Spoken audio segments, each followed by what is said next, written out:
Ed Show went back to the Midwest this weekend, and this is what people are talking about. The new Cash for Clunkers program officially kicked off today. Now, the program's been in effect since the beginning of July, but they couldn't get all the rules together until Friday, so they're out now. So here's how this thing works. You can bring in your old clunker to a dealer.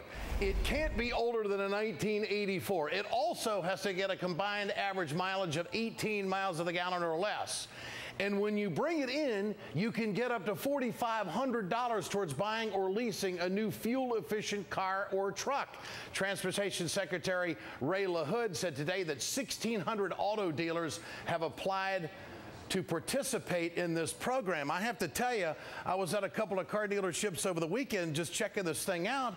The place was packed. The guy said to me, well, Nearson Motors in Detroit Lakes, he said, Ed, we haven't seen this kind of activity in months. Joining me now is Congressman Gary Peters of Michigan. We finally got a positive story for the sales folks in the car business. But, you know, they're saying that this is going to be $1 billion. Now, how fast is this money going to go? The way it looks right now, it's going to go pretty fast, but why wouldn't the government put more to it if it's going to work, Gary? Well, we may. We'll take a look at this. As you know, Ed, when we originally had this bill, it had a much larger number.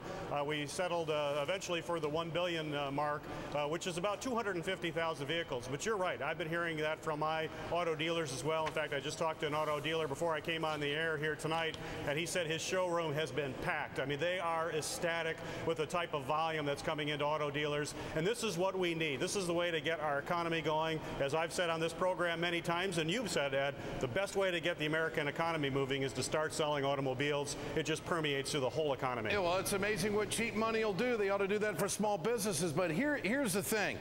Why wouldn't they extend it to a full year if you've got a quick response on this?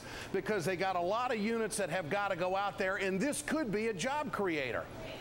Yeah, it is definitely a job creator by getting these cars sold, moving it forward, not only for the auto manufacturers, but all the auto suppliers, all the parts that go into it. So far, it is a big success. So we'll see how it continues to move forward. But we've got we know now, especially with both Chrysler and General Motors, who have gone through the bankruptcy. They've dealt with the cost side of the equation. Now it's all about revenue. It's revenue for Ford Motor, GM, Chrysler, and this is a way to really jumpstart the economy. We'll revisit it, but I would say to your listeners or your viewers right now, there's only 250,000 cars for this deal. If you got a clunker that qualifies, you better get out to your auto dealer right now. Well, the other thing is that it's going to have us driving fuel-efficient vehicles, and that's where the country wants to move. Congressman, good work on this. Thanks for joining us tonight. Thank you.